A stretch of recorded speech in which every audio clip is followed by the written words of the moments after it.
Welcome to the City Club Missoula's May Forum, Sowing Local and Sustainable Food Systems in the Garden City, which we are recording. My name is Brett Rosenberg, and I have the privilege of serving as chair of the City Club Board of Directors, and I am very delighted to see so many of you show up here virtually with us today. City Club's mission is to bring people together to inform and inspire on issues vital to the community through public forums that encourage the discussion of new ideas and the free exchange of thought. We have a deep commitment to civility and civil discourse, even when we discuss controversial issues. Before I introduce our moderator in today's forum, some thank yous are in order. As always, thank you to the University of Montana and Alex Karklin in particular for making these virtual forums possible. Also, thanks to Missoula Community Access Television, which records our forums as part of their media assistance grants to nonprofit organizations. MCAT serves our community on cable channels 189 and 190. You can also find videos of past CCM forums by clicking the video button on our website, cityclubmissoula.com. Thanks to our sponsors, particularly our executive level sponsors, in addition to the university, those are Blackfoot Communications and First Security Bank. We also like to highlight some of our other sponsors every month. So today we want to recognize WGM Group, the Missoula Housing Authority, and Farmers State Bank. We're grateful to our very diverse sponsors, and we invite you to join them by going to our website, cityclubmissoula.com, and of course, thanks to our board of directors and our administrator, Eric Legbold. City Club Missoula would also like to acknowledge that we are in the Aboriginal territories of the Salish and Kalispel people, some of whom are present with us today at this forum. Today, we honor the path that they have always shown us in caring for this place for the generations to come. Today's panel, there you go. Today's panel will be moderated by Aaron Brock. Aaron is the executive director of the Missoula Food Bank and Community Center, a position he has held since the summer of 2014. Prior to his role at the food bank, Aaron worked in development for the Missoula Family YMCA and Missoula Aging Services. At the food bank, Aaron works with the board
through all of the numbers and all of the information that's on this screen here on my sheet. But if you'd like it, I'm happy to email it to you. Or if you have other questions offline from me, I'm happy to address them. So I will share my email address.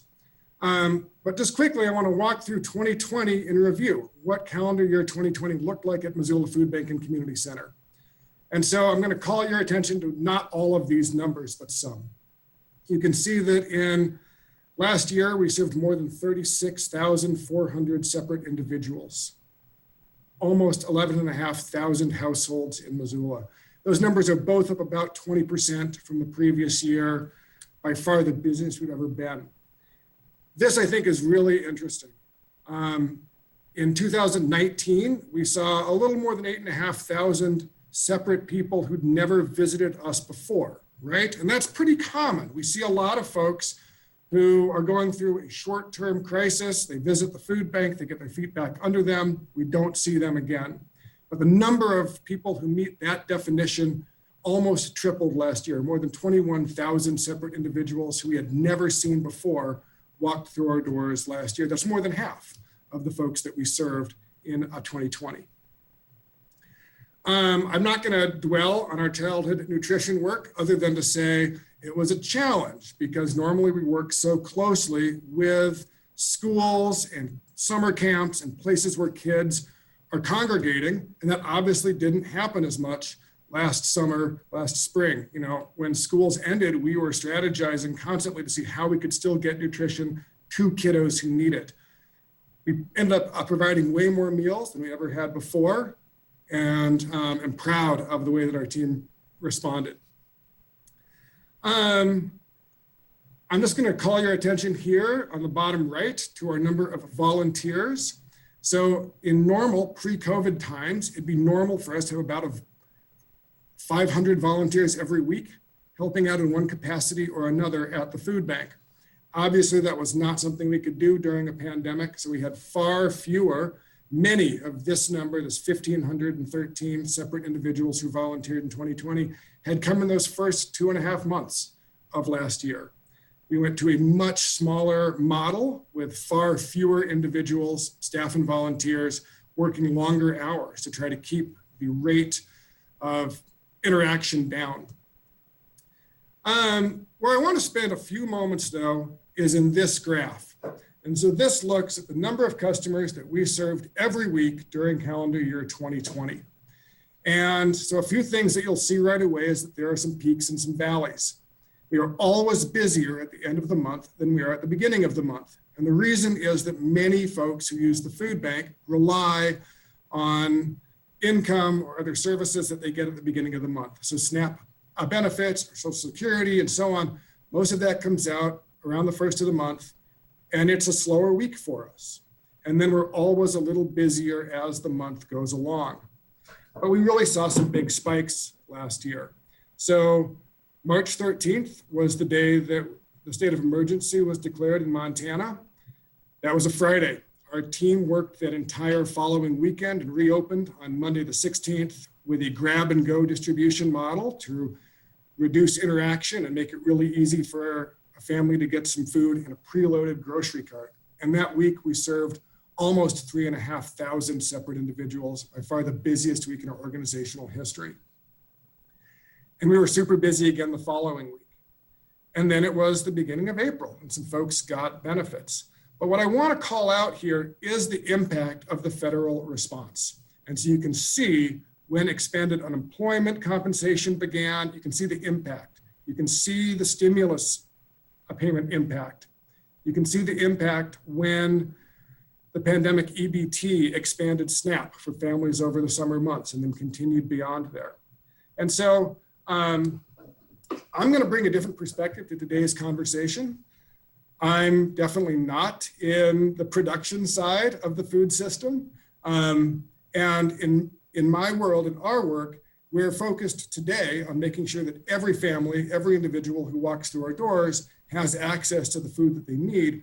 But we're also so interested in this kind of data, right? And how do we work legislatively and with other decision makers? Because we see clearly that when there is a profound and robust federal response, it alleviates these pressures for literally hundreds and thousands of our Missoula neighbors right here in this community. That's all of this slide that I am going to burden you with, but I will put my email in the chat here shortly, and you're welcome to email me if you'd like me to send that to you. Our panelists today, I'm going to tell you a little bit about them. We have 3 awesome panelists. Jenny Zazo, she, her, those are her pronouns, is the Community Food and Agricultural Coalition's Communications and Development Director. She sits on the Missoula City County Joint Food Policy Advisory Board, made up of food system leaders and community members who make food policy recommendations to City Council and City Commissioners. Jean Zozel also uses she, her pronouns. She's been the Executive Director of Garden City Harvest for 10 years. They've got a staff of 30 and operate at 20 different sites across this Missoula community. Before this role, Jean worked at KECI for several years and served as the station manager for their 3-station group. Jean serves on a number of nonprofit boards over these years. She also brands herself as a women's ice hockey player. And Carolyn Stevens also uses she, her pronouns, was raised in the bluegrass region of Kentucky. She got her introduction to farming back in Kentucky and then moved west to pursue her MS in environmental studies at the U of Montana. After grad school, she managed vegetable production at Foothill Farm. She and her wife also serve as caretakers of the Moon Randolph homestead here in Missoula. Today, she is thrilled to be farming alongside UM students at the Peas Farm. Those are our awesome, let's see. All right, I've got a technology thing here. I think I'm going to turn it over now to Jenny. Jenny will give a presentation, then you'll hear from Jean, and then Caroline, and then we'll have chances for questions. All right, thank you so much, Aaron. I'm going to go ahead and share my screen. Let's see.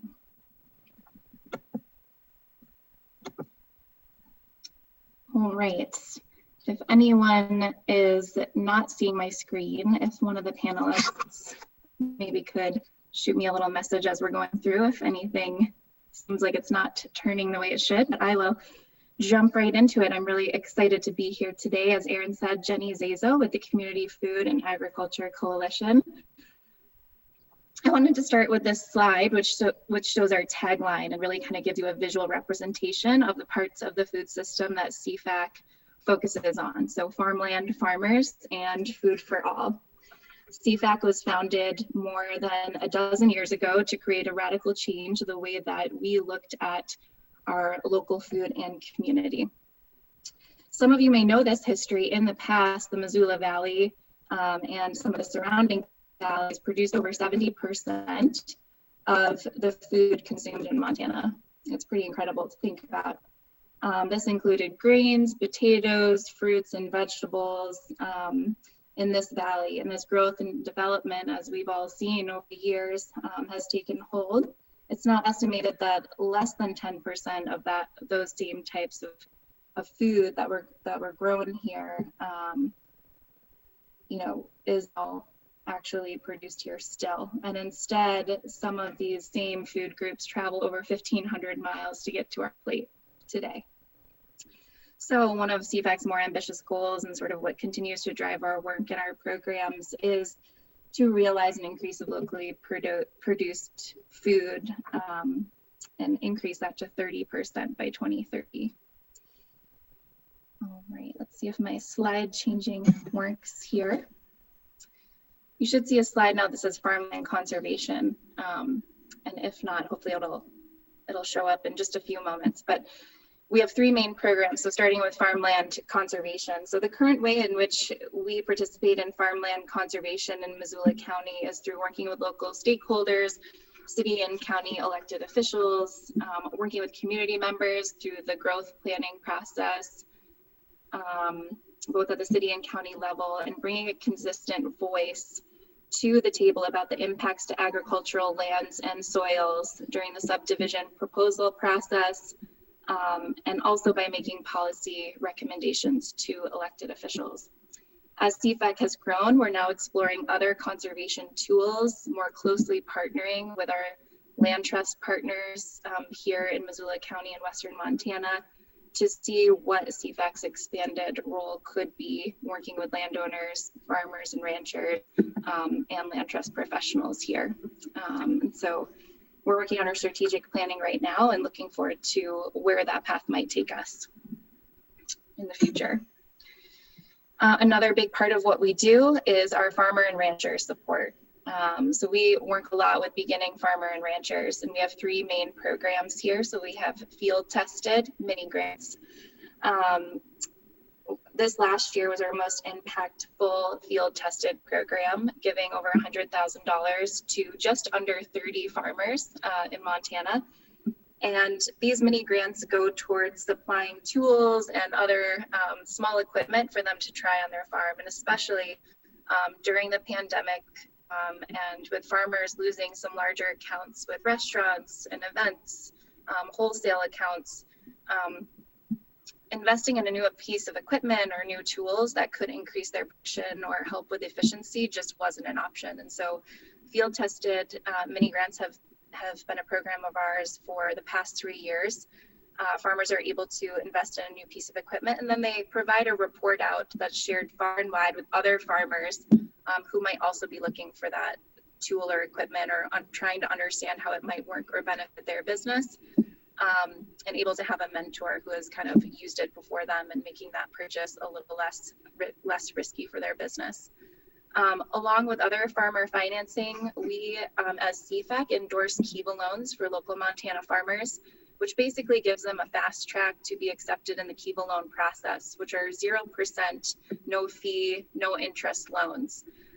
We then host a pitch fest for the local community, so community members can come out. We just did our first virtual one, of course, but they can come out, listen to a farmer, pitch their business idea, invest in them on the spot for as little as $25 towards their Cuba loan. And then you as an investor would get your money repaid back to you, and you could choose to reinvest again in another farmer or other Cuba recipient.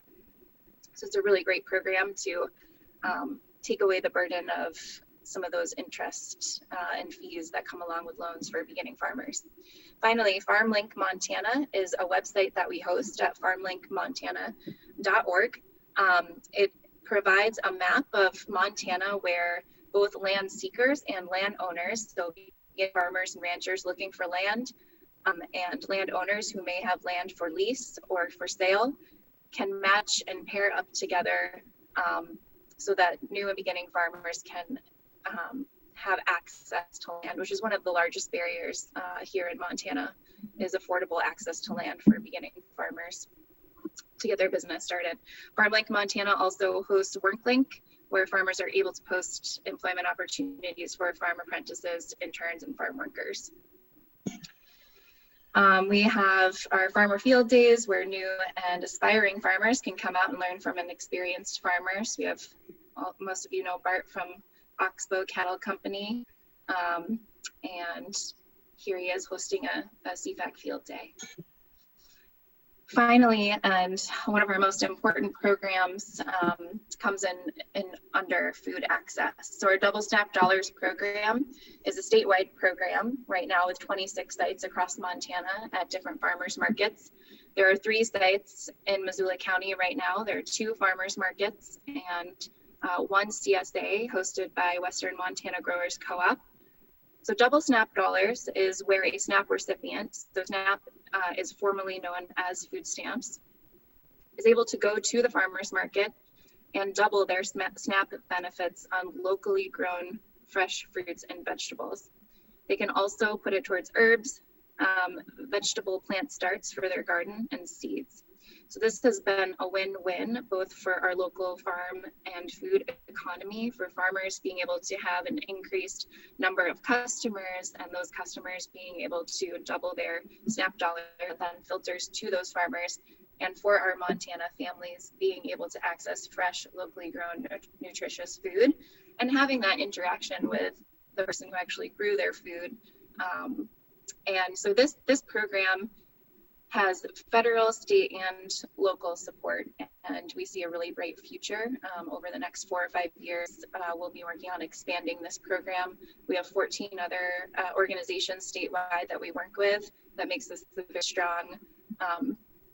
strong and well-supported program. We hope to have new locations. We'd like to see what this looks like in retail stores in Montana, more rural areas, and things like that. Let's see. I hope everyone can see Bike to Barns. It was a little slow on my screen. So finally, I wanted to talk a little bit about how we're connecting community members to local farmers and local food businesses, especially over this past year. As I said, again, it was really important for us to help community members and new people who are moving to Missoula to really invest in our local food system, to get to know who their farmer was, while on the backdrop of a pandemic. It was a challenge to figure out how to do that. But we did have our Bike to Barns event, and so people were kind of given a self-guided farm tour adventure kit, able to go and visit farms and in the orchard homes and Target Range neighborhood, build relationships with farmers, treated to, you know, a meal along the route, treated to local fresh veggies, and having those important conversations with our really super hyper local farmers here in Missoula. So we just included a few pictures of that. We had almost 200 people participate. And then finally, something that has just been newly launched is a 2021 Local Food and Farm Passport, really trying to, again, just get people out to our local farmers, incentivize them to visit farm stands, to visit farmers markets, to collect stamps in their passport. They're able to enter to win prizes based on how many stamps that they receive. Farmers and local food businesses are able to provide special offers to further entice people to come in. And we partner with Imagination Brewery and a local hop farmer in Stevensville, also to brew a local beer that will launch for the second time in June. That goes along with the passport, just to kind of get more of these out in the community members' hands and to our local farms. Thanks so much for listening to what CFAC has going on and our sort of role in the food system right now. I look forward to hearing your questions a little bit later. I think it's my time to pass it on to someone else. Thanks.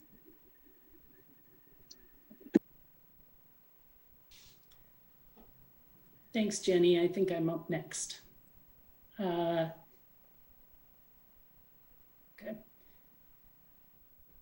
Can you hear me? This is Jean Zozel from Garden City Harvest, another JZ. Garden City Harvest has been in business for 25 years now, and we started out in the mid-90s in response to a community crisis. In the mid-90s, the federal government was cutting food stamps and other subsidies for low-income families.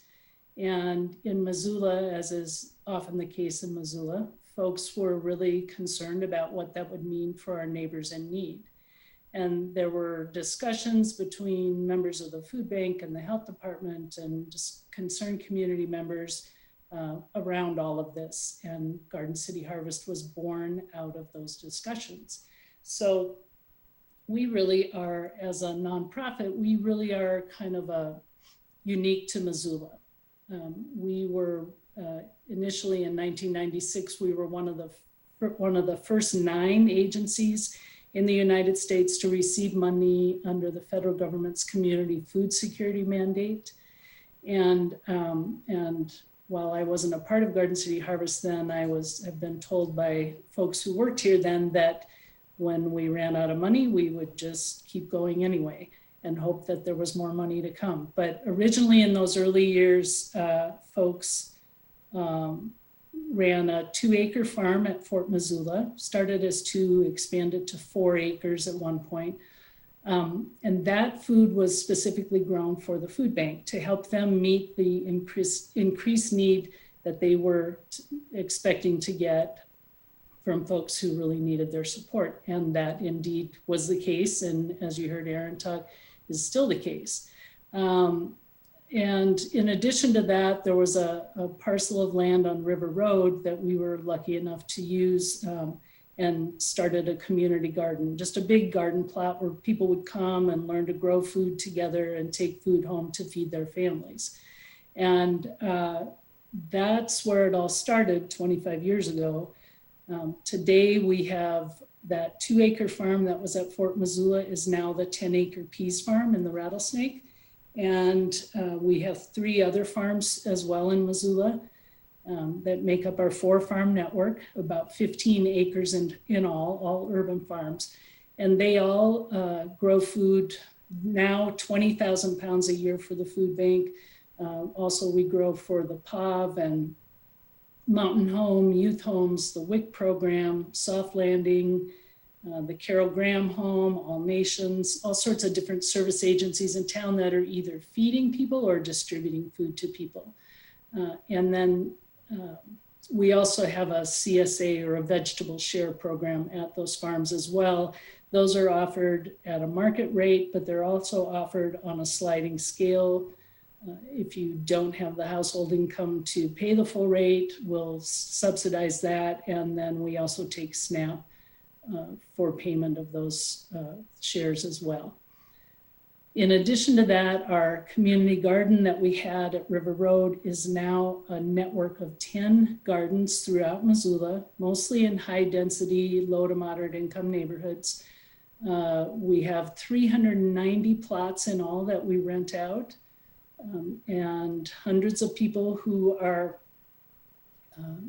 have their small plot with us, and they're also sharing tools, water, compost, educational resources, all sorts of things that we provide as part of that program. Again, that's offered on a sliding scale as well, and is a pretty, inexpensive and effective way to learn to grow your own food in Missoula. On top of that, about 15, almost 20 years ago, we started a farm to school program, giving educational field trips to kids at the Peas Farm, about 2,500 kids a year in a non-COVID year, and there were no kids on field trips last year. We also were managing running 6 school gardens at elementary schools throughout Missoula. And we run a program called Farmer in the Classroom during the school year for MCPS second graders, and do lessons in the gardens and summer camps, all sorts of things. So about 6,500 Missoula school kids from kindergarten through 12th grade are involved, in this, mostly elementary school kids. This year we are adding a school garden at the Jeanette Rankin Elementary School, and also at Russell Elementary. So we're really excited about that. And those are vegetable gardens at all those sites. Yesterday I was talking to a 3rd grader, and I asked her what was the most important thing she learned from Farmer in the Classroom when she was a 2nd grader at Lowell. And she told me that she was really thrilled that she now understands plant life cycles. So there you have it. And this program, helps kids make connections between farming and the food they eat.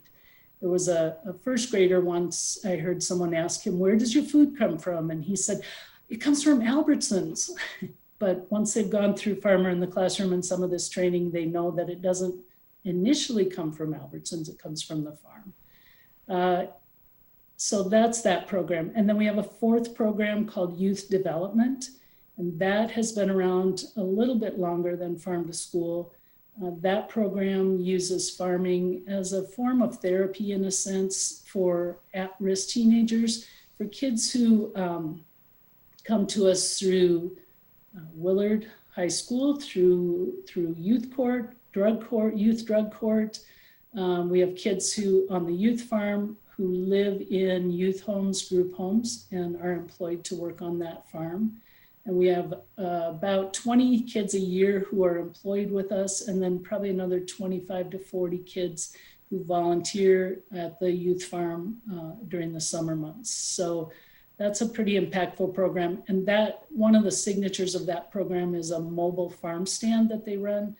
They set up at senior facilities around town, places like the Missoula Manor and Silvercrest and so on. And they'll go once a week in the summer months, set up their farm stand, and then the seniors come out and buy produce from them that's deeply discounted right outside their front door. And that's a really great thing. But the real magic of this is that you have these 2 sort of socially isolated groups of people then that actually connect with each other. And there's some really special stories that come from that. So a big part of what we do is also that community building aspect that's exemplified by that, and other things that we do as well. I think I'm taking up too much time here, so I'm just going to say in conclusion, we have 20 sites around town, these 4 main programs that we try to reach people and connect with them, reach them where they are, and connect with them in ways that will help them to gain access to the food that they need, to healthy, nutritious food to put on their tables. We figured that we probably connect with about 20,000 people a year through this work. So that's Garden City Harvest. And now I think I'm going to hand this over to Caroline. Thank you. Hello, my name is Caroline Stevens. Thank you so much, Jean and Jenny. It was great hearing from both of you. And of course, work in close partnership with both CFAC and of course with Garden City Harvest. The Peas Farm, as you'll see, is one of Garden City Harvest's community garden sites. So today I'm just going to share with you an overview of this particular site, which really exemplifies both the work of Garden City Harvest as well as is the home base for this program through the University of Montana.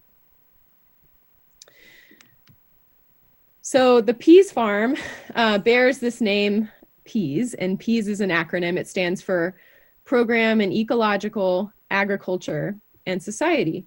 And the Peas Farm has been around since the mid to late 90s. It was started in its first form was just a 2-acre plot at Fort Missoula, started by Josh Slotnick along with other folks associated with the early group that became Garden City Harvest. At that site, there has always been a university student presence. In the early days, in 1996 through the late 90s, at Fort Missoula, students were volunteers at the farm. And then later, students were able to receive credit through different programs at the University of Montana. In 2000, 10 acres of land were acquired by Garden City Harvest in the Rattlesnake. And the land that we are currently sitting on here up in the upper Rattlesnake is owned by the Missoula County Public Schools and is leased by Garden City Harvest for a very small amount. And we have a 40-year lease, so quite a decent amount of tenure on this land, which provides us a lot of security to continue to do the work that we do here. In 2002, the farming program started in earnest up here at this site in the Rattlesnake. And then in 2003, the environmental studies program stepped in and became sort of the on-campus host for the university student programming that happens at this farm. And of course, Garden City Harvest in the meanwhile has grown into this really substantial nonprofit organization. And we are one of many of their sites now, but we're really a strong part of it at the very beginning. So as I said, we're almost a 10-acre site up in the upper Rattlesnake. We have currently about 4 acres in annual production, as well as an orchard and raspberry patch. We also raise pigs and chickens here at the site. And with just this small amount of land, we grow 70,000 pounds of produce every single year for various outlets in Missoula. About 15 to 20,000 pounds of that goes directly to the Missoula Food Bank. And we've had this partnership with the Missoula Food Bank between PEAS and the food bank for many years. And at this point, we really contract with them to grow what they think people will use and what is most useful to them, what stores well, what types of produce is accessible to folks. And so we're able to grow specific crops for the Missoula Food Bank in a contract type manner. We also grow 5,000 pounds of produce for this senior mobile market that's run by the Youth Harvest Program, which exists here on this site as well. I sometimes think of Garden City Harvest and certainly all of these organizations, Community Food and Agriculture Coalition, the Missoula Food Bank, and Garden City Harvest being 3 of many, many entities in Missoula doing work around food and agriculture. And I think of it as this complex food web, so to speak. And here at the Peas Farm, that web is very much present. So we're growing all this food for different entities in town. We also have a community supported agriculture program with this year 105 members. And some of you here, I know Brett is one of our CSA members, maybe others of you are as well. So we have all these different marketing outlets, But existing on this site are several different programs. Of course, our university program, which is called the Peas Farm program, exists here. And that program serves around 60, sometimes up to 70 students from the University of Montana per year. Those are undergraduate and graduate students from across majors on campus and across programs on campus. So we serve a diverse section of the student body at UM through these semester-long internships in the spring, in the summer, and in the fall, with our summer internship being the most immersive and transformative internships for students. So I'll talk more in depth about those, but in addition, we also have a class that occurs here in the fall where university students are able to gain practice in sustainable agriculture education, and that's through a partnership with Garden City Harvest. The Peas Farm is also a site for many Garden City Harvest's Farm to School program field trips, and so thousands of school children from MCPS schools and some of the other private schools in town are able to come to the site and learn about where their food comes from, which I know Jean talked about, but a lot of that work happens here. Additionally, we are the host site for the Youth Harvest Project, which serves about 20 youth per growing season, where youth from disadvantaged backgrounds who are in high school here in the public school system are able to gain work experience, life experience, and build social and emotional skills that can help set them up for a brighter future. And so the Peas Farm is really a host for so many different programs. But my role as the UM lecturer at the Peas Farm is to primarily work with college students and graduate students. So the Peas Farm program that I run through the Environmental Studies program has a number of different qualities about it that make it really a transformative experience for those students who are able to participate in our programs. So the first aspect of it that is, I think, really critical and important is this hands-on experiential component. So as I said, we're growing 60,000 pounds of produce. We do that with students, and our entire field system is designed to really maximize the educational experience at the farm. And so we do things not with a lot of technology. We do a lot of work by hand so that students can gain not only like tactile physical skills, but also some of the science behind what we're doing in the field. So we learn about soil science by taking care of soil. We learn about composting by actually composting. We learn about plant botany and seed saving by actually doing the practice of seed saving. So students are learning by doing, and that immersive quality of the experience can be really impactful for students and really bring home some of the concepts that they're learning on campus into the tangible physical world, which is really fun to be a part of. Additionally, as students are growing food for the food bank, for this mobile market, for our CSA, they become a part of Missoula's food system. So they learn about the food system from within, rather than just talking about the food system as a theoretical concept and studying it that way, which they do on campus. They're learning about it by being a part of it, which I think is a really powerful way to learn. Additionally, because we're up here outside in this beautiful landscape, because we're doing work together and working alongside of one another, students are really building community and a sense of place. And this is why they sign up, and this is why they keep coming back, is because they build incredible friendships that are a little bit more challenging to build in a more formal classroom environment. And they build this really strong sense of place as they are taking care of plants, engaging with the soil, exposed to all the things that are happening around us outside every day.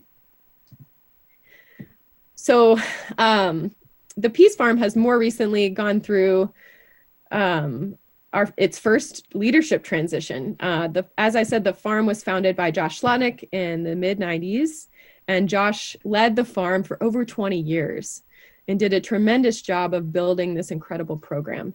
And in 2019, as Josh stepped into his role as county commissioner, myself and my co-director here at the farm, David Victor, were hired.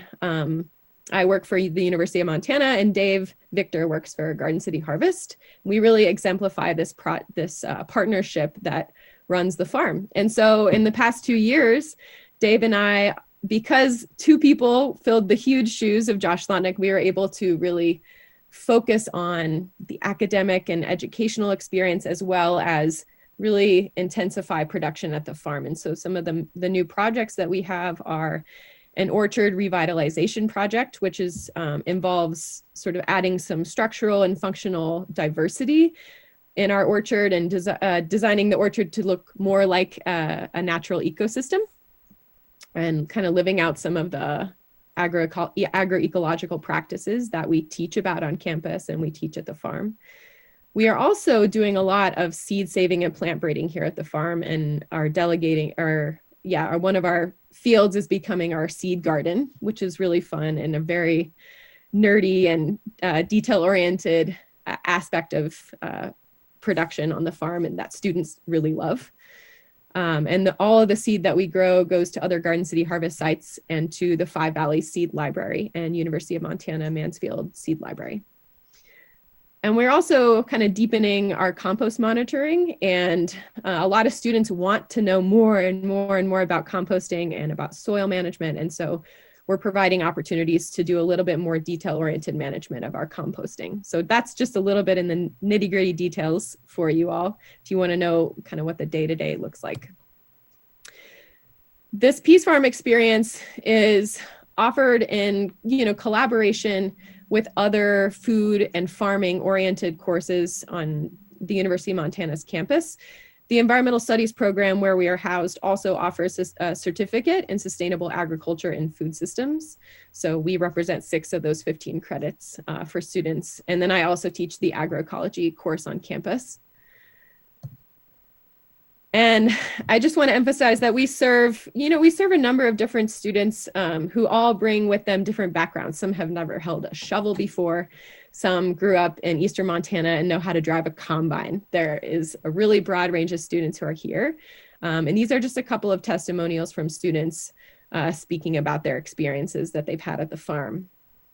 The last thing that I want to say is that I think the Peas Farm does a really great job of exemplifying some of President Bodner's strategic initiatives as part of the University of Montana, which are student success, putting student success at the center of what we do. We design our entire field plan around finding ways and opportunities to deepen the educational component here at the farm as students are learning the science and the art of sustainable food production. We also exemplify, I think, innovation in teaching. There's more and more research that shows that active hands-on learning is more transformative for students, and that they remember the information that they learn in a tactile way a lot longer than the information that they just hear in an auditory way. And so we exemplify that innovation in teaching.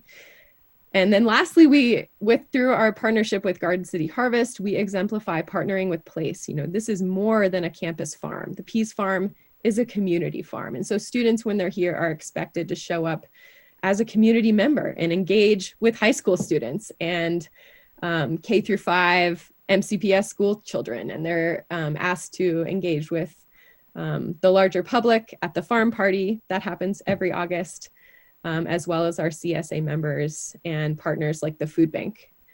So it's a really special opportunity for UM students, and I love talking about it, and I'm looking forward to your all's questions. So thank you so much.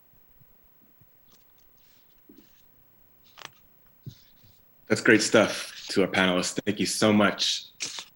It is now time for one of my favorite parts of City Club, question and answer. Unfortunately, we can't do this in person during table talk, maybe someday in the near future, but we have Zoom, and I encourage you to use the Q&A function on the bottom of your screen to ask any questions to our panelists that you'd like. Our board members will somehow get them to Aaron to ask, or you can even ask Aaron for that matter. As I said at the beginning of the forum, we're committed to civil discourse, so we ask that you keep your questions civil and that you avoid making any statements. I will leave it to Aaron and our board members to corral the questions, and look forward to your responses.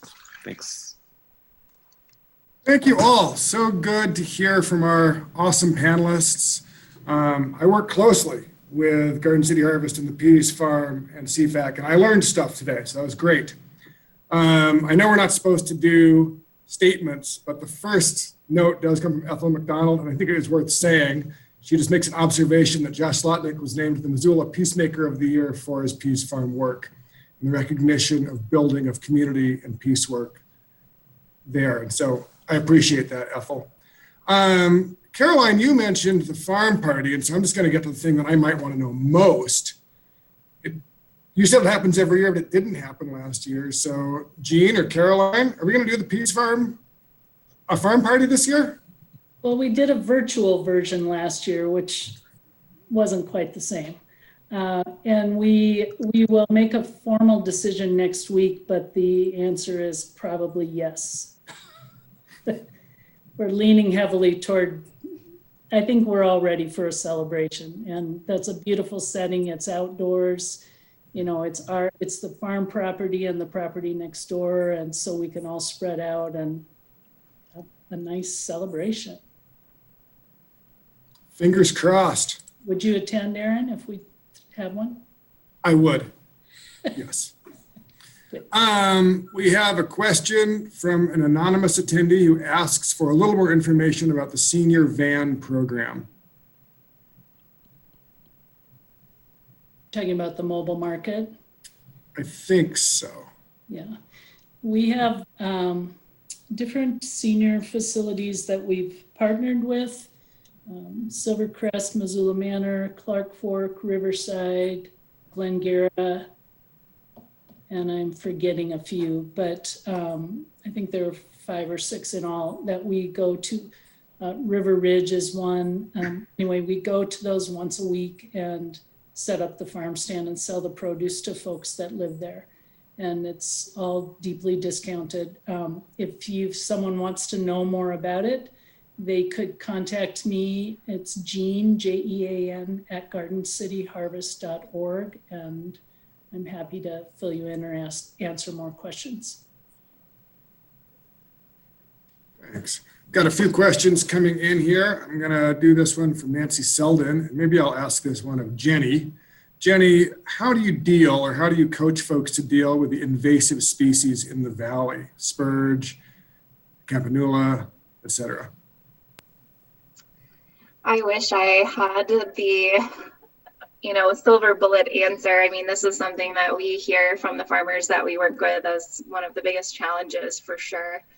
And we partner with, the Missoula County Weed District, who are the experts in that type of weed management. But it's really tough. We focus on sustainable agriculture and regenerative agriculture practices.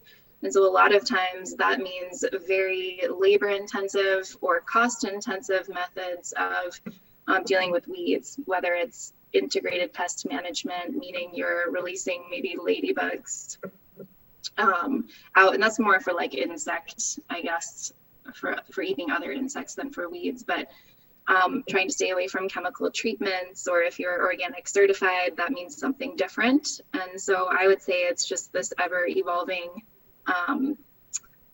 research and process that we're all trying to understand how to manage. I mean, if your neighbor farmer or landowner isn't managing their weeds, you're just up against this constant battle. And so I wish that I had a better answer for that. And I'll open it up to any other panelists who are, maybe Caroline at the Peas Farm, you're dealing with some weeds, I'm sure, that you wanted to add to that answer.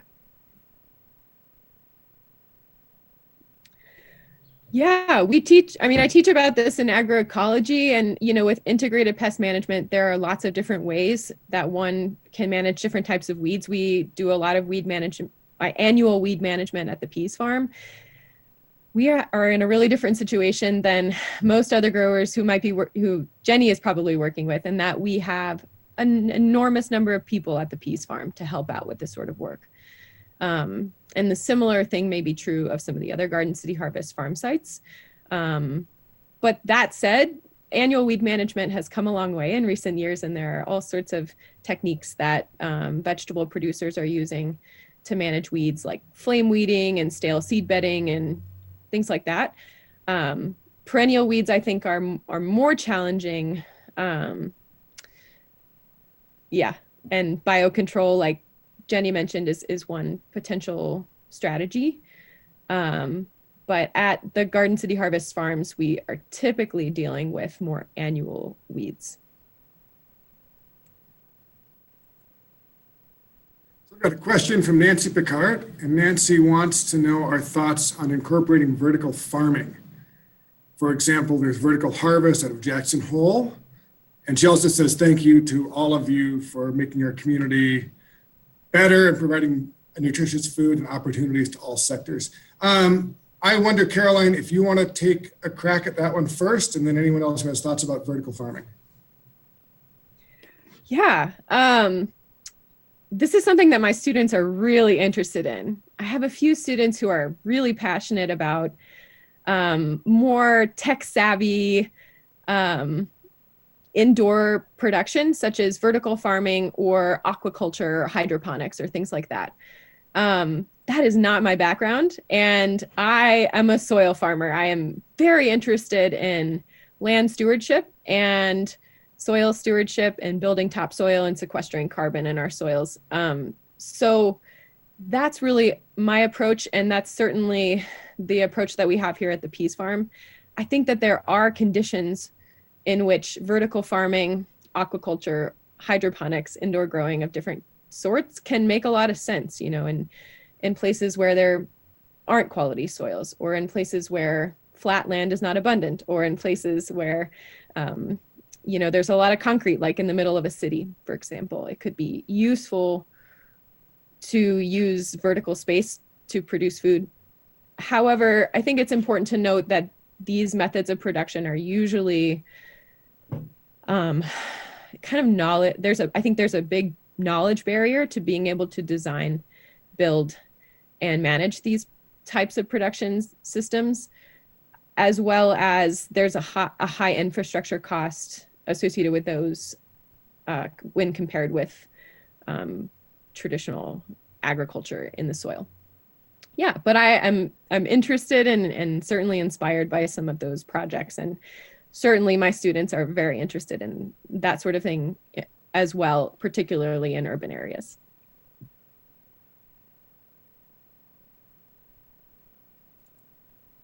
Thanks. Jesse Bauman asks a few questions. He asks, what has the city of Missoula or the local farm and ag groups, what have they done to establish relationships with the disabled community in Missoula? What can people with disabilities or their caregivers in Missoula do to foster a relationship with local farms? Jean, do you want to take that one first? And then, I don't know, Jenny and Caroline, if you want to jump in as well. Sure. At Garden City Harvest, we have, at our 10 community gardens, I think probably 8 of them now have raised garden beds that are designed for folks in wheelchairs, and some beds for people who, you know, can't bend and stoop and, you know, have back problems that mean they can't be on their hands and knees digging in the dirt. And we started doing that as people requested, and now it's become more a normal part of our build when we build out new gardens. And then we've added crushed granite pathways so that it makes getting through the gardens easier and whatnot. We also have a therapy garden behind the Providence Center on North Orange, the partnership with St. Pat's. And that garden was fully designed for people with disabilities, with physical disabilities, to be able to garden there, to use that site. It was originally intended for physical therapy rehab when that was a part of St. Pat's operation at that site. And then a couple of years later, that was shut down. And so we've looked for ways within the community to be able to connect people to that garden. And if anyone has interest, we are still and always looking for more ways to really fully utilize that site. Just reach out and we would love to talk to you about that. Jenny, do you have anything? Yeah, I think for kind of building relationships directly with farmers and, the disabled community, I think, one of the planning pieces of Bike to Barns, originally we were going to do Bike to Barns along with the passport being for people who were less mobile, unable to bike, unable to, get to those farm places by other means other than driving. And so I think building relationships there, a lot of the farm stands are accessible, or they're right on the road, or they have a large parking area that you're able to use,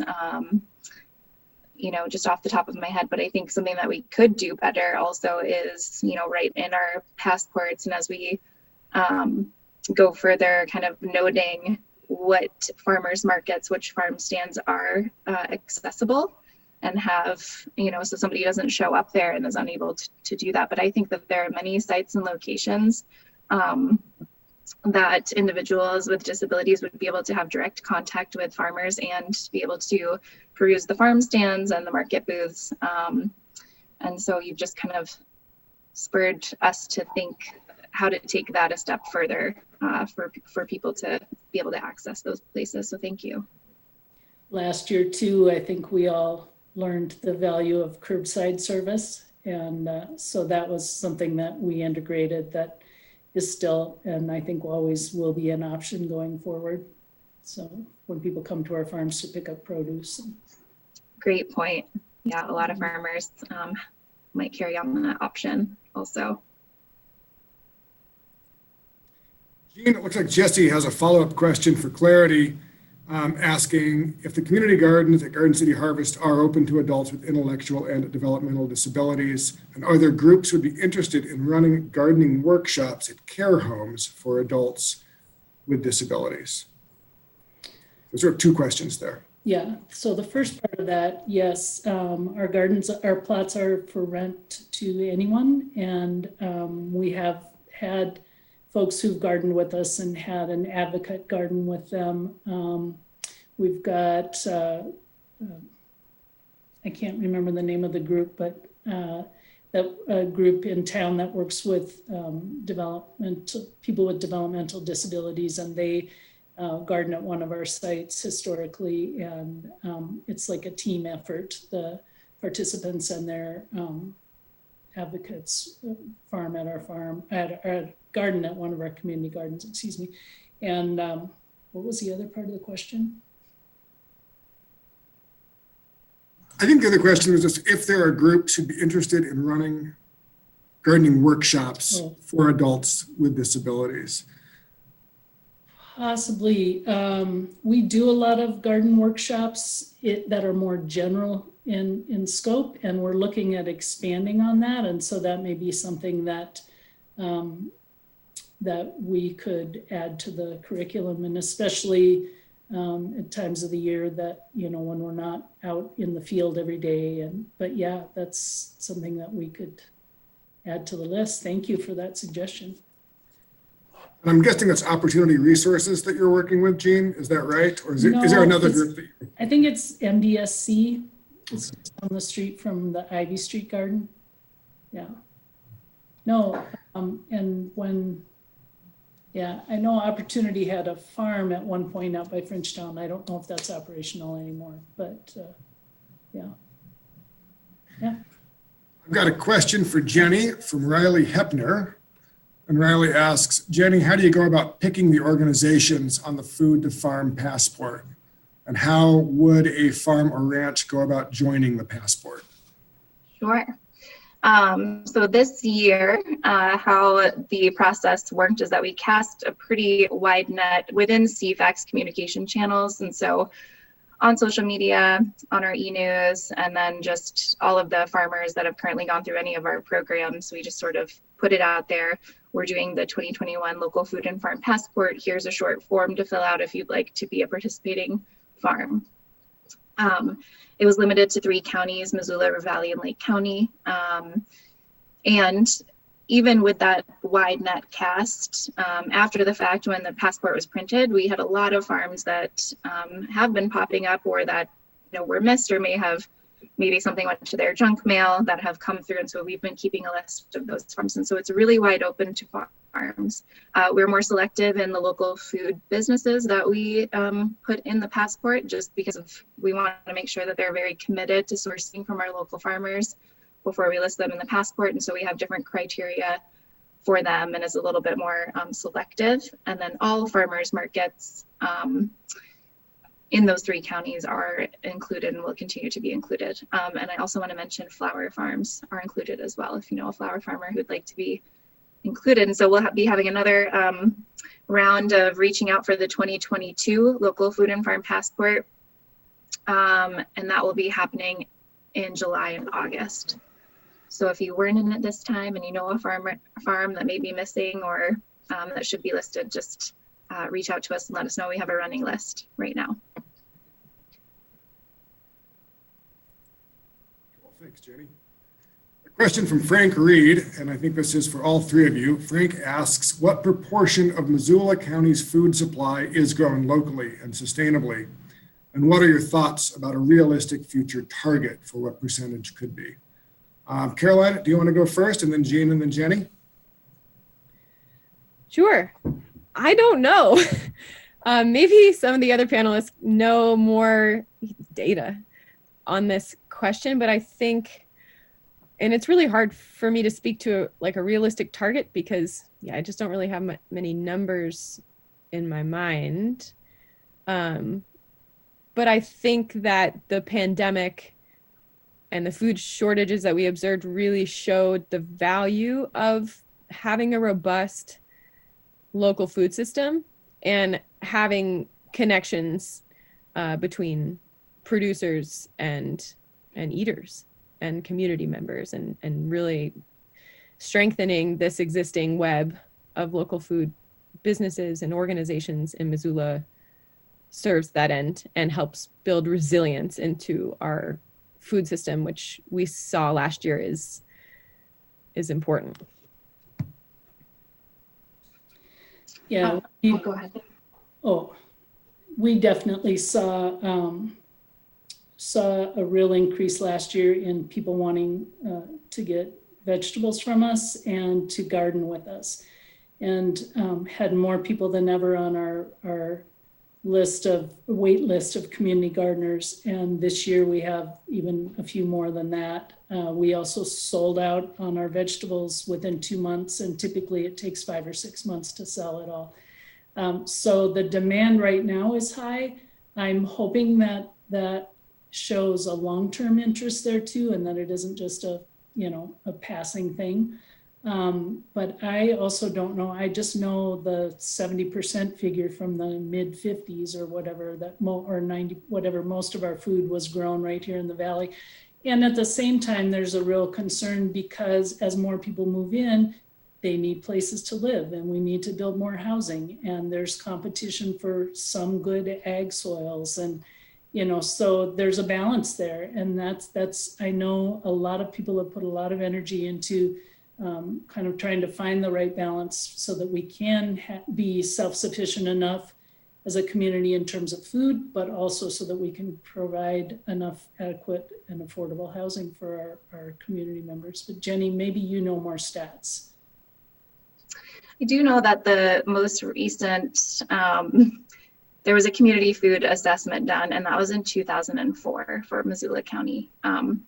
Since then, there's some Montana numbers, this being a place where a lot of locally grown Montana food was produced, especially fruits and veggies. And that was sort of the statistic that I had mentioned in the beginning. It used to be 70%, and I think the other number was from 2010 being around 10%. And so, we've had this pandemic, we have population growth happening across the state, especially in Missoula County. And I think what I can speak to more right now is the future of the data. And so there's an organization called Grow Montana. They're an advocacy organization that is currently recently got funding and is working on an economic impact study for the local food system for the state of Montana. So we'll have some data that will be coming from there. And that's really just providing a baseline of how much food is produced in the state of Montana and then eaten and consumed by Montanans versus exported in any way, something like the food that's staying within the state. And then CFAC has just asked to join other partners, including Garden City Harvest and the Missoula Food Bank, the Montana Food Bank Network, and others to renew and update our Missoula County specific community food assessment that will really get to some of those numbers around, food access, how much food is grown here. And so we're hoping within the next year and a half that we'll be able to share that with the broader community, and we'll definitely make sure that there's a big push to get that out to as much of the public as we can, so that we can kind of just reassess where we all are right now. And that will be definitely, there is a new food policy advisory board, and they'll be helping in sort of getting the word out, and then also what questions will be asked and what we'll be looking for data about. I should have called on you first, Jenny. Thank you all. Question for all of us. Will you tell us about your organization's strategy to transition to a post-COVID Missoula, and what maybe you've learned in the last 15 months besides the vulnerability of food system, which you just spoke to? I don't know who'd like to go first. How about Jean? Oh, sure. So, we talk about this a lot. We were born out of a crisis, and we were created as an organization that could respond to crisis. And the things that we do and the combinations of things that we provide for this community were shaped by this community. And, we have a lot of partners within the community. We like to not duplicate what's being done, but to fill in gaps where there are needs. And I think, we're still really assessing from COVID. Like I said, if one of the things we're talking about now is that we had 115 people on a waiting list for community garden plots this year. Last year we had 110. We did not move people through like we normally do because people weren't moving away. They weren't too busy with other things. They really wanted and valued those community garden plots. And so we did not move many people off the waiting list. And so as we go forward, what we're assessing now that we've seen 2 years of high demand and high interest, do we need to find some more land, build another community garden? And, and there's a formula for that, to build them in higher density, lower income neighborhoods where the need exists. And so people don't have to travel miles to garden. So we're looking at that sort of thing. We're looking at how much food we're able to grow and how many entities we're able to serve with that. And do we have enough land to do that? And, just the ways that we're, last year, 2 years ago, we were doing this to help with this need, and maybe that doesn't exist anymore, or the need is different now, or people are responding to it differently. So we need to respond differently. So that's part of that ongoing evaluation that we do. And I don't have any really concrete, yes, that we're doing this totally differently in exactly this way because of COVID. But I think we're still very much in the midst of that evaluation and really looking at, we did little things like we didn't have summer camps last year. We didn't hire some of the youth that we normally did last year. We didn't have the volunteers that we did because, that, and you said that too, Aaron, your volunteer numbers were way down because of COVID. Ours were too. And so then it's trying to, look at what our field plans look like. What are we growing things at the Peas Farm that require lots of hands to harvest? Should we adjust that and grow things that don't require as many hands to harvest because we don't have as many volunteers and people to help harvest? So in the moment, we did a lot of reaction that way. Long term, though, we're really still analyzing and looking at where that takes us. Sorry.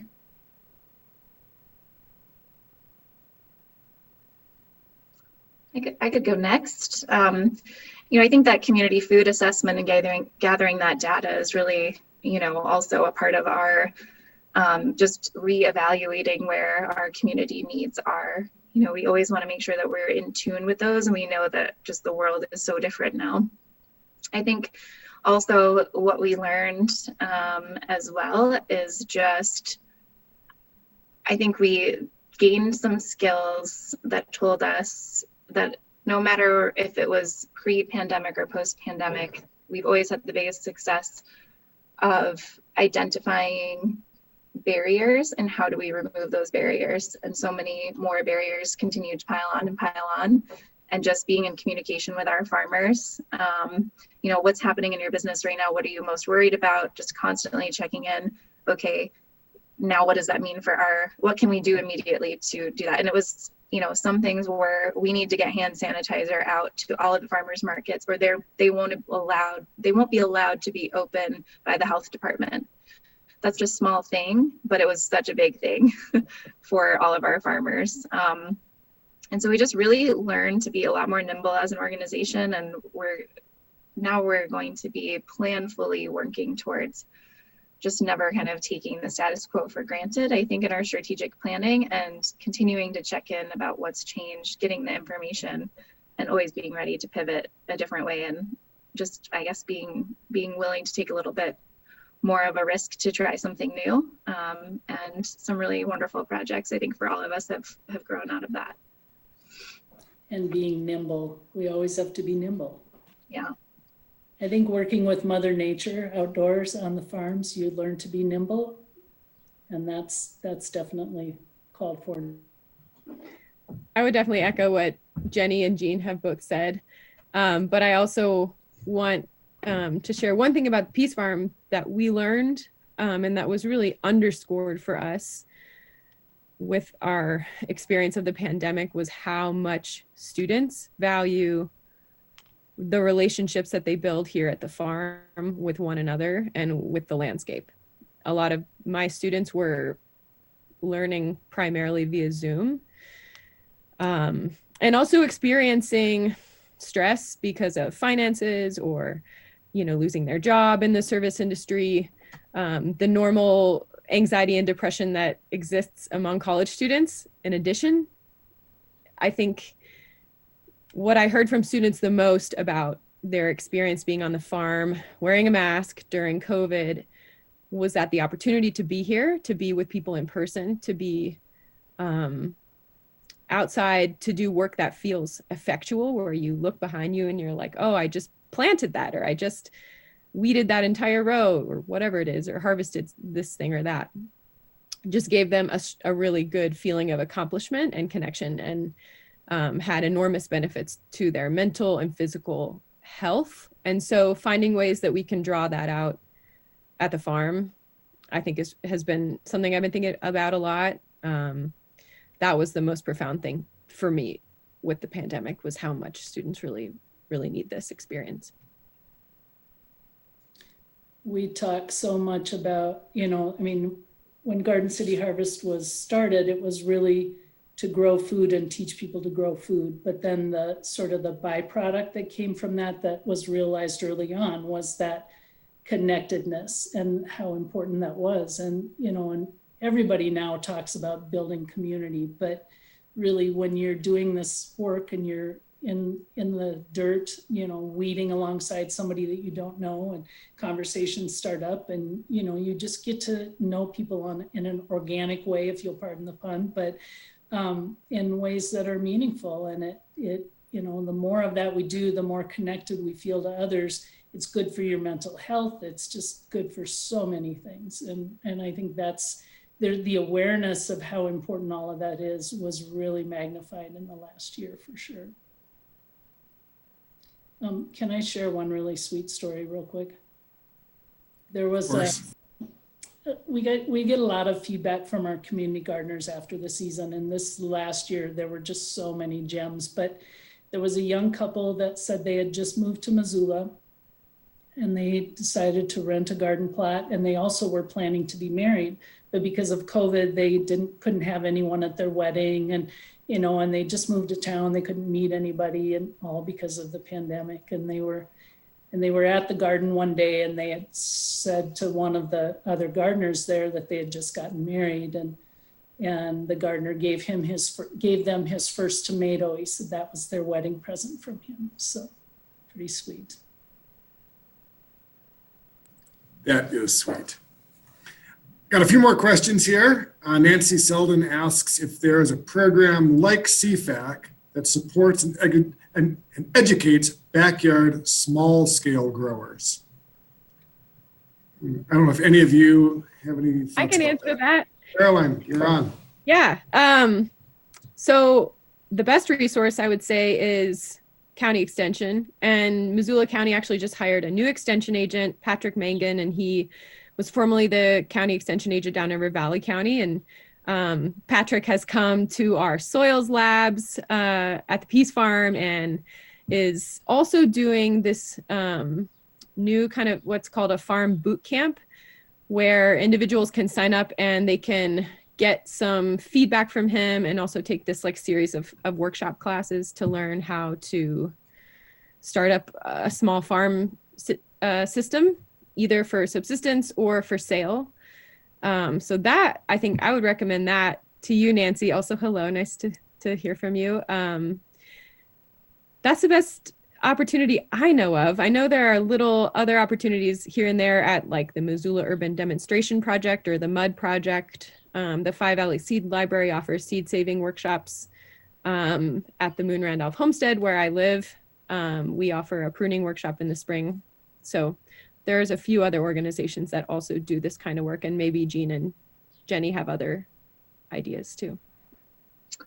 I'm just going to mention one thing in development for larger gardeners who are looking to maybe start a farm stand or see how they could turn it into something a little bit bigger. CFAC over the next year and a half will be launching a garden to farm workshop series. And so I don't have all the details on that yet. We're still going through our planning process, but I'm just throwing that out there. Very cool. Question from someone who's going to stay anonymous. He asks, he says, all of the organizations here need funding. Where does it come from? Can each of you give me just a quick overview of your funding streams? Go ahead, Jenny. Sure. So we have a very diverse pool of funding. So we do get some large federal grants. So we have a Beginning Farmer and Rancher grant, and also a Gus Schumacher Nutrition Incentive grant that funds some of our Double SNAP Dollars program. And along with some of those larger funding streams, many times they will require a one-to-one match. And that sometimes is a financial match, and that sometimes is in-kind donations, volunteer hours from other organizations, or just other in-kind donations. And so it's really important that we also have a strong stream of private foundation and private individual donations coming in. One, to provide those matching dollars so that we're able to do these bigger programs, and two, for our general operations and new programming and expanded programming. And so we have private grants, federal grants, and then from individuals, community members, all extremely important for CFAC. So at Garden City Harvest, about 35% of our income comes from our programs. So selling of produce, renting community garden plots, and so on. And about 25% comes from grants, and the other 40% comes from individual donors. And we're always trying to grow that program income so that we can become more self-sufficient.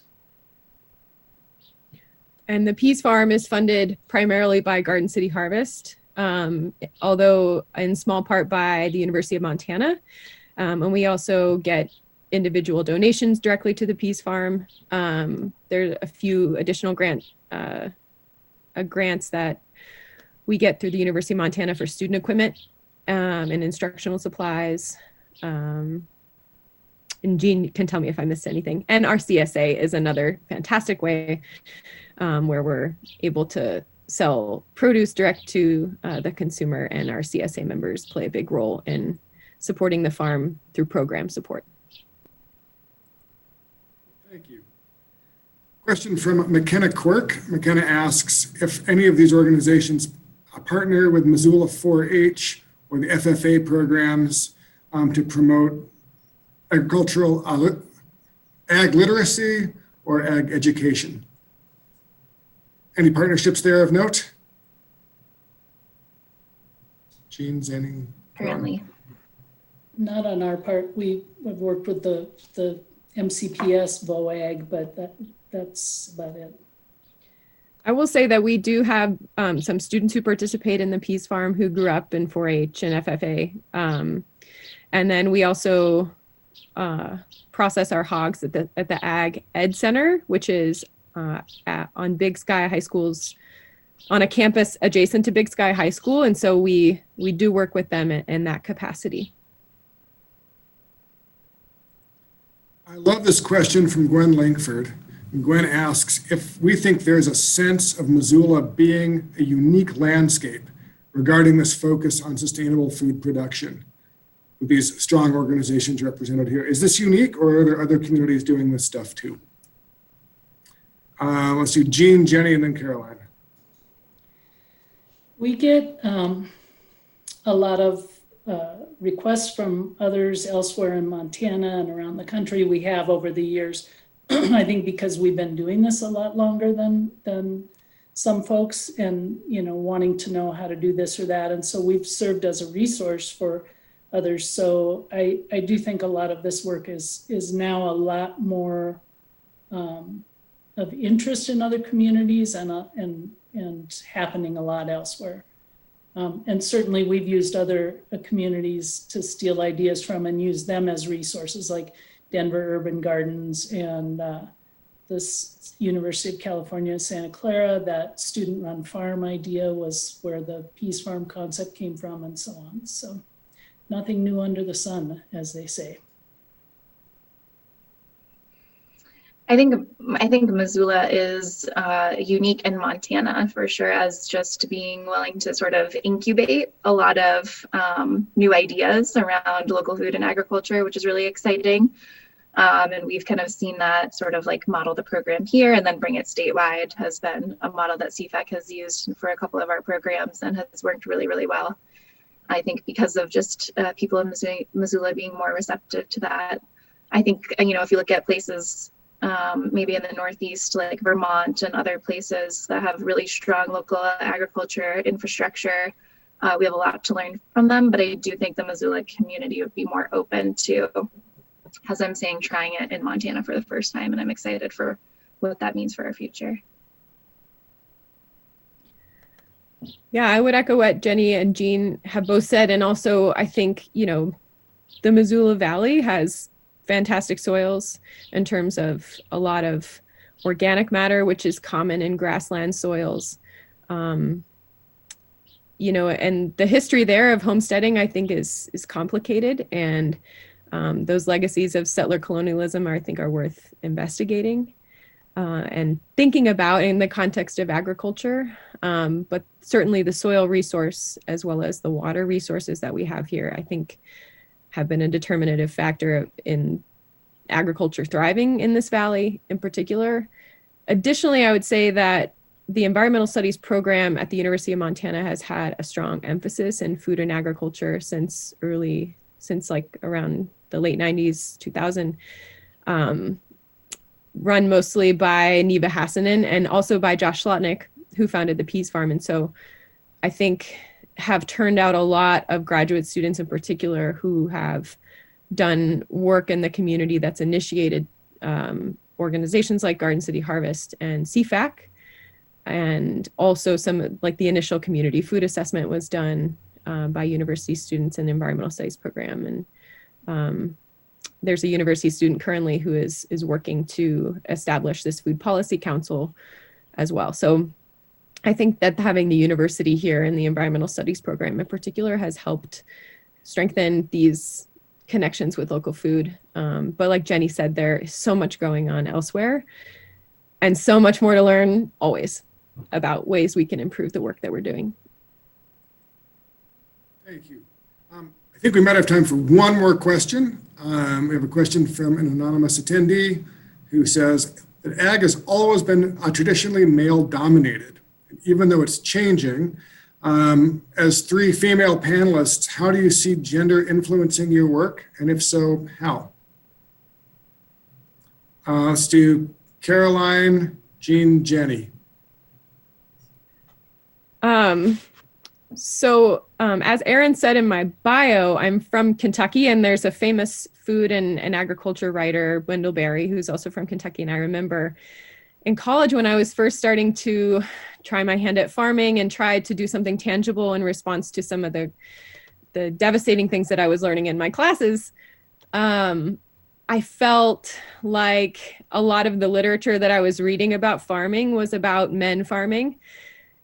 But I felt strong and capable and had a number of mentors who supported me in doing what I was doing, and certainly have worked for a lot of women farmers. And in fact, you know, if you go back thousands and thousands of years, women have always been farming and taking care of soils and plants, and saving seeds and doing this kind of work. So it's always been something that has felt very natural for me. And I've had a number of mentors throughout the years, even though there is this stereotype. And I even got to meet Wendell Berry, and I think he supports everyone farming. But certainly in some of his older literature, it's pretty male dominated, but there's so many great role models today. And I think at the Peas Farm, we're trying to make sure that students meet male and female farmers from different backgrounds and races, indigenous farmers, Hmong farmers, making sure that I think this relationship between humans and plants is a long one. And there are ways for everyone to engage. I wholeheartedly agree with that. At Garden City Harvest currently, we have more female farmers than male farmers, and that's typically been the case in my 10 years here. I couldn't tell you why that is or isn't, but that's all I have to add to that. And I'm not a farmer. I'm growing the organization, not the food, so I don't count there. Yeah, I think I just want to echo what Caroline and Jean said, and I feel like here in Missoula also especially, and I mean even, you know, I farmed in New England and New Hampshire under a female farmer, and I'm surrounded here by a majority female staff and other female leaders in the food and ag. So things are changing, and you know, it's becoming more accessible for everybody, and I think it's exciting. Well, I think you just cut out a little bit, but at any rate, I want to thank everyone, Jean, Carolyn, Jenny, and of course, Erin. Missoula is clearly fortunate to have such talented and dedicated people nourishing this community. And I also want to thank our sponsors, in particular the University of Montana, First Security Bank, and Blackfoot Communications. And most importantly, to the audience, thank you so much for continuing to join us every month. We look forward to these forums and continue to welcome your participation. Please join us next month. I believe it's June 8th. The working title of our forum is Planes, Lanes, and Automobiles, Major Infrastructure Projects in Missoula County, featuring a panel of leaders from the Missoula County Public Works Department, the Montana Department of Transportation, and the Missoula International Airport, here to discuss large-scale projects underway that are transforming Missoula County's physical infrastructure. And with that, I think we will cut ourselves off. Thanks again.